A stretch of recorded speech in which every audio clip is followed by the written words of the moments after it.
I finally played Chrono Trigger, and let's get it out of the way and say it that the Squaresoft of the 1990s had a legendary run. I don't know if there's a better streak from any video game company in history, and Chrono Trigger stands strong as one of their crown jewels, even if it is a little cloudy at times for a new player. So stick around for a time hopping, is that Goku or nah episode of the series where we venture well beyond the rose-tinted haze to deliver a modern and fresh take on the games that you love. No sugarcoating, no fluff, no nostalgia.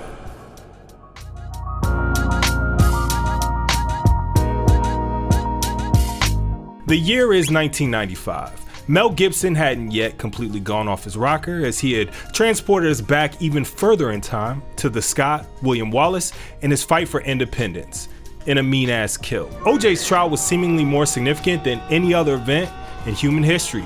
The verdict was viewed by over 150 million people, making C-SPAN 1 richer than it ever could have imagined. I mean, that must be a viewership increase of like 100 million percent. Shit, sorry guys, I don't know how math works. eBay and Amazon both created their first waves, and Windows 95 finally made using the family computer a little more than the most arduous experience imaginable. Oh, and Pogs. Who else used to chuck the slammers at each other? Was that just us?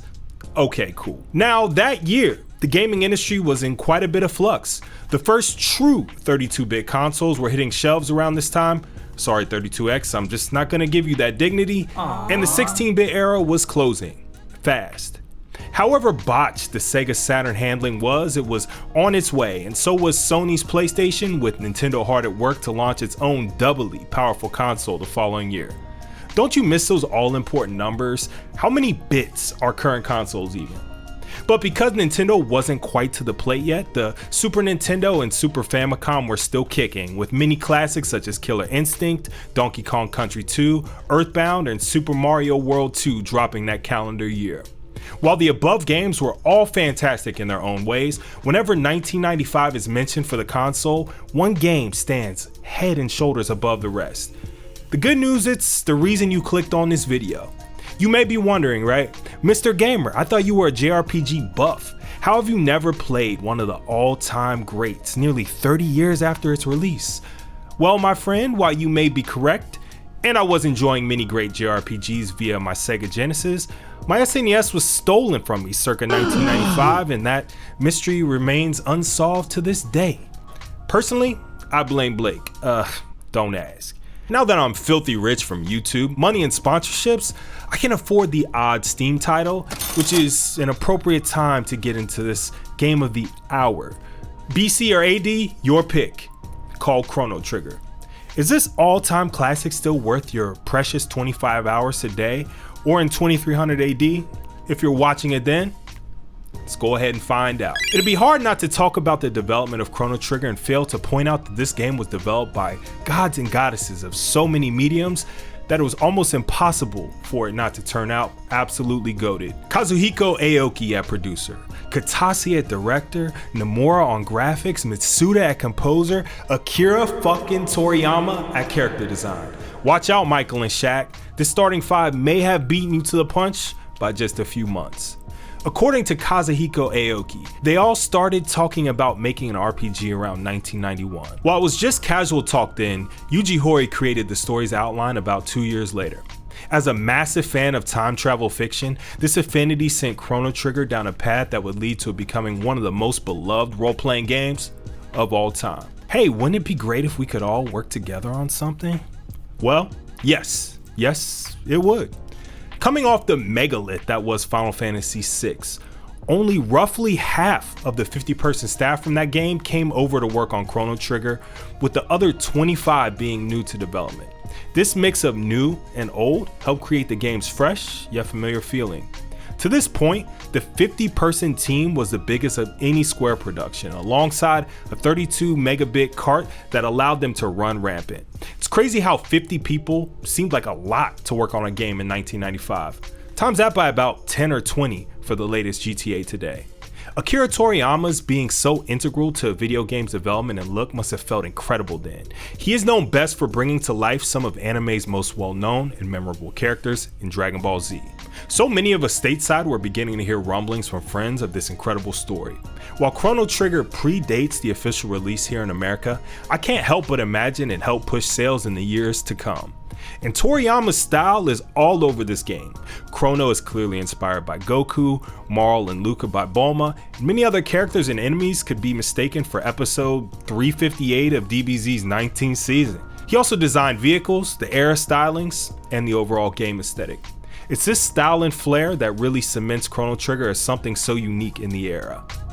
One of the more exciting aspects of the development was that they had a 32 megabit cartridge of space to work with, allowing them to have animated enemy sprites instead of the static sprites of the prior Final Fantasy games.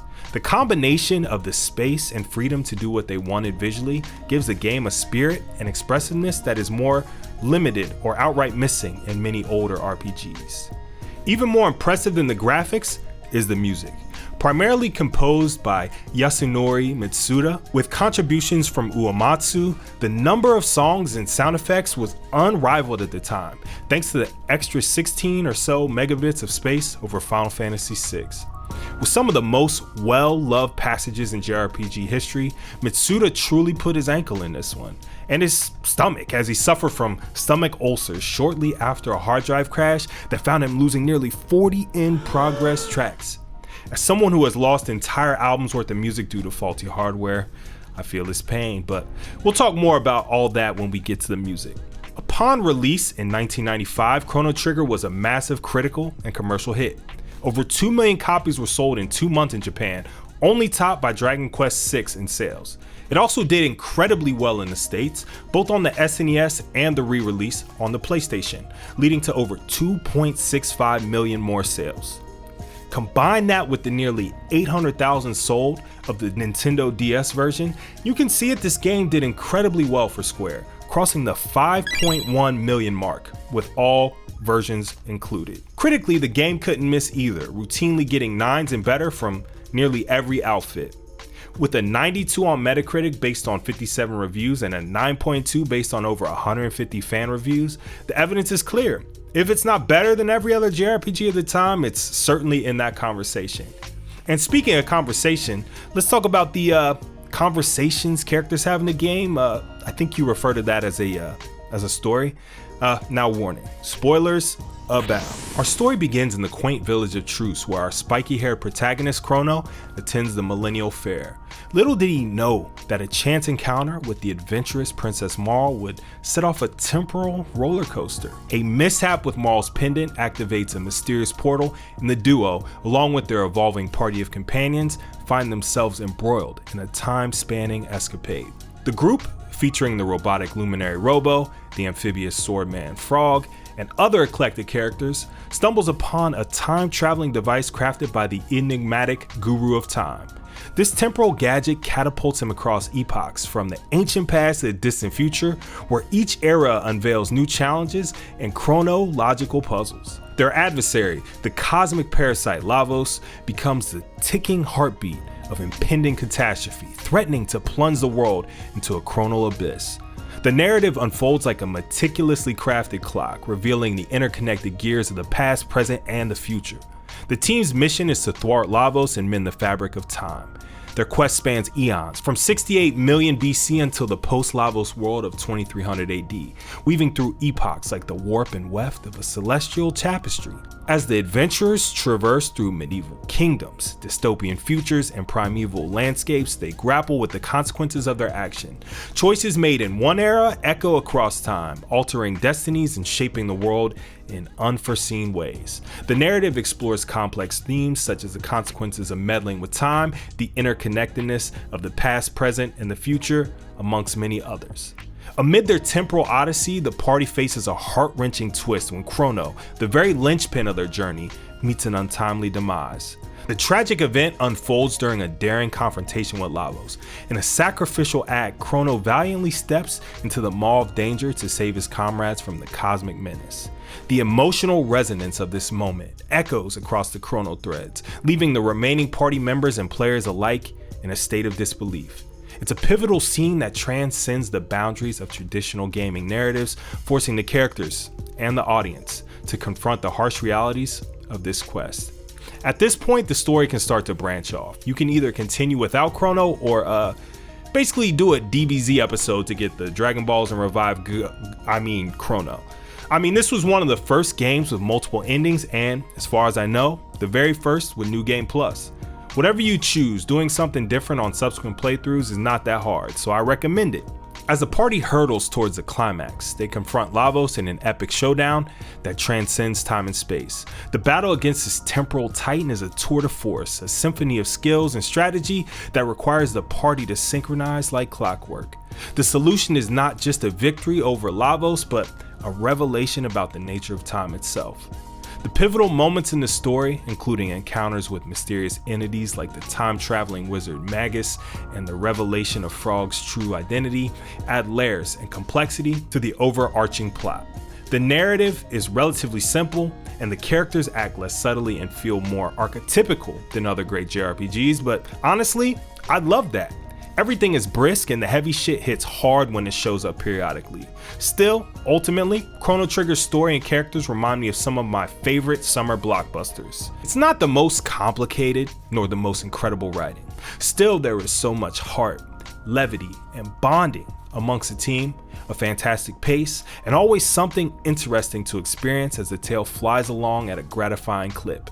And at only about 20 to 25 hours for a first playthrough, this game is all about seeing time from beginning to end and actually respects yours.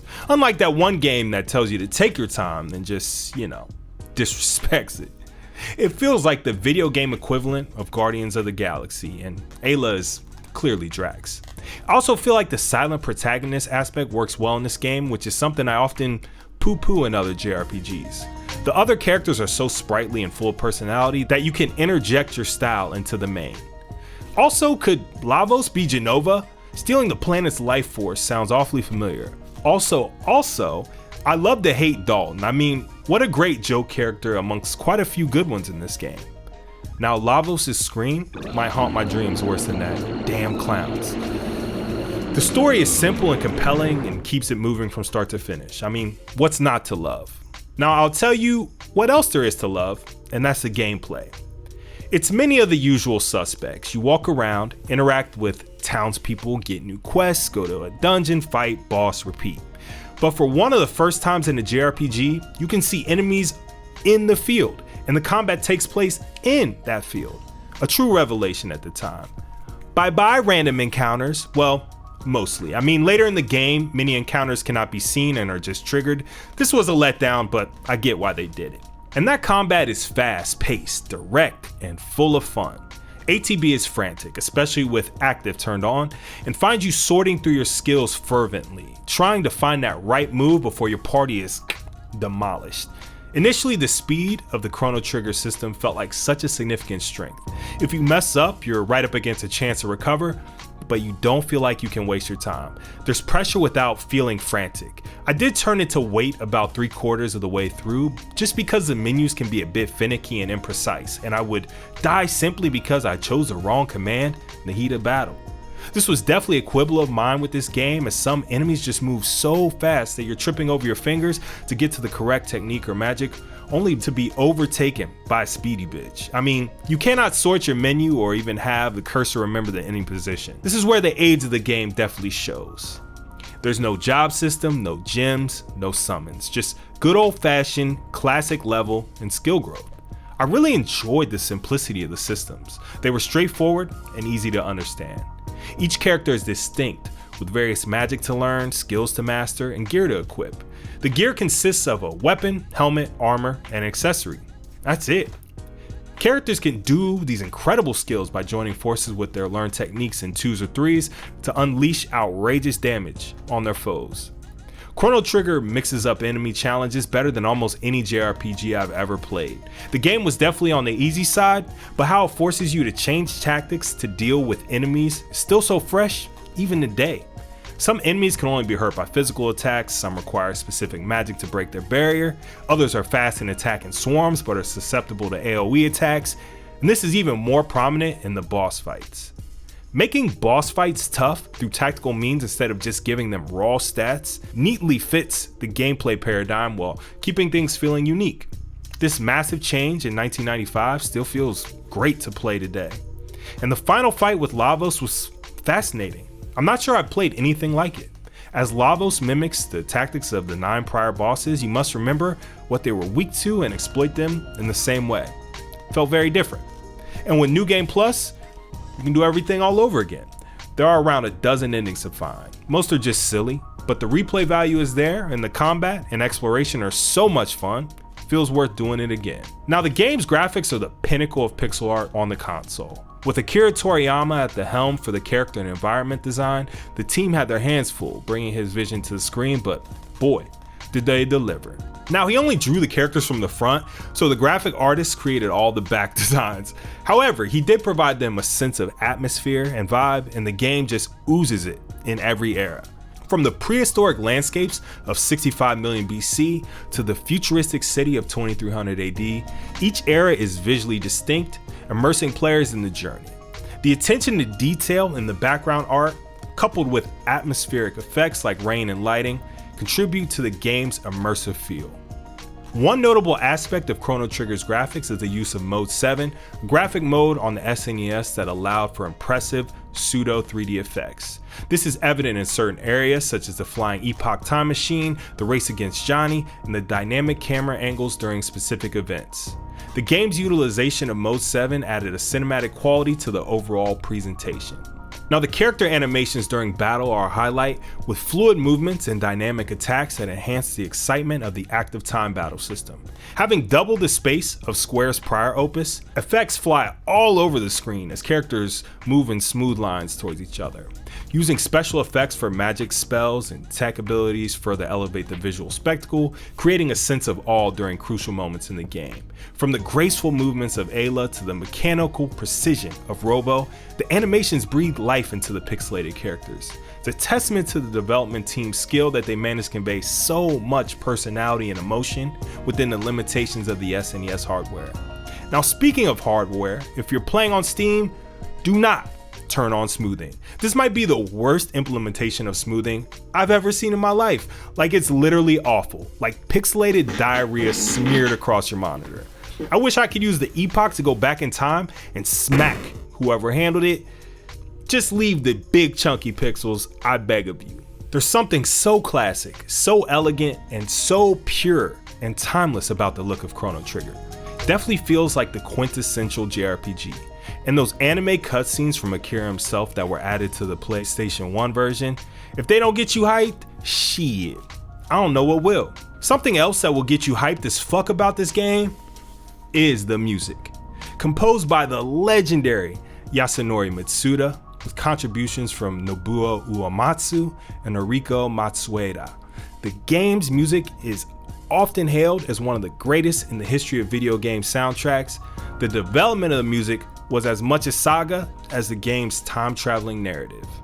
Initially, the task of composing the entire score fell on the shoulders of Mitsuda, due to the time constraints and the immense pressure, reportedly pushing himself to the brink of physical and emotional exhaustion. In a twist that could be pulled straight from a dramatic RPG plot, Mitsuda developed stomach ulcers during the production. However, the end result was nothing short of a musical masterpiece. The music of Chrono Trigger is known for its emotional depth, thematic richness, and the seamless integration of different musical styles. From the epic Chrono Trigger, the nostalgic Secret of the Forest, to the hauntingly beautiful Scala's theme, Mitsuda's compositions breathe life into the game, enhancing the emotional impact of its narrative. The soundtrack received widespread acclaim upon the game's release in 1995. Fans and critics alike praised Mitsuda's ability to capture the essence of each era through the music, from the tribal beats of the prehistoric past to the futuristic techno vibes of the distant future. Using leitmotifs, recurring musical themes associated with specific characters or events, added a layer of cohesion to the soundtrack, tying together the disparate threads of the game's time-traveling narrative. Chrono Trigger's music didn't just stop at being a backdrop, it became an integral part of gaming culture. And with over 60 songs, there's a lot to choose from. The soundtrack found its way into concerts, cover albums, and even orchestral performances. The game's primary theme, the titular Chrono Trigger, has become an iconic melody that resonates with gamers across generations. I bet if you close your eyes, you can probably hear it right now. While Chrono Trigger received critical acclaim, the soundtrack didn't receive any major awards during its initial release. However, its enduring popularity and influence have been recognized in subsequent years. The soundtrack has topped numerous lists of the best video game music, including rankings by PC Mag, CNET, and numerous gaming communities. It's not uncommon to find Chrono Trigger's music listed among the greatest in the medium, securing its place in the pantheon of iconic gaming soundtracks. The sound effects in Chrono Trigger are like the game's unsung heroes, contributing significantly to its immersion and dynamic experience. The menu navigation, a simple yet crucial aspect of any good RPG, is accompanied by satisfying clicks and chimes. The battle sound effects are a symphony of clangs, swooshes, and zaps. From the whoosh of a sword to the impactful thud of a critical hit, every sound in combat heightens the excitement. The crescendo of a spell being cast or a powerful tech being unleashed adds an extra layer of intensity to the battles, making each encounter multi-sensory. The game's time-traveling aspect is complemented by distinct auditory motifs. Whether it's the primal beats of a prehistoric past or the futuristic hum of the technological future, each era has its own sonic identity. Beyond the music, the sound effects contribute to the storytelling. Whether it's the foreboding hum of Lavos or the ambient sounds of a bustling town, the audio elements create a cohesive and immersive world. Even the footfalls of the characters as they traverse different terrains adds a subtle touch of realism to the game's audio design that was unlike anything at the time. Ultimately, the development of Chrono Trigger's music and sound effects were a labor of love that resulted in a timeless and emotionally resonant soundtrack. Its appeal lies in its ability to evoke nostalgia, convey a wide range of emotions, and enhance the entire game's appeal. Over the years, it has finally received the recognition it deserves, solidifying its status as a cornerstone of video game music excellence. Now, I don't know if I like it more than Final Fantasy VI, but, well, you know, that actually leads very well into my conclusion. I know after many of you have seen my Final Fantasy VI nostalgia, it'll be hard not to mention them together. Do I like this one better than the other? It's honestly hard to say. These two games feel connected but different. Maybe the Biggs to Final Fantasy VI's Wedge, or the Masa to its Moon. But either way, I feel so fortunate to have finally played them both. But we're talking about Chrono Trigger right now, and is it worth playing today if you have never played it before? Absolutely. Chrono Trigger is worth checking out in every era and every year from now until 2300 AD and beyond. It feels a bit like your favorite coat after returning from the dry cleaner. Comforting and familiar, yet oh so fresh, and it smells great. However, I bet Ayla doesn't smell that good. I mean, hygiene probably wasn't really a thing back then. Ayla smell bad. But anyway, Chrono Trigger is a very easy game. It can be a bit simple and straightforward with characters that often feel one-dimensional. Some aspects of the battle system could have used a minor update or a slight tweak to make it flow a little bit better, namely the cursor's responsiveness in selecting your menu options. And it's short, which may be a boon or a bad thing depending on your vantage point.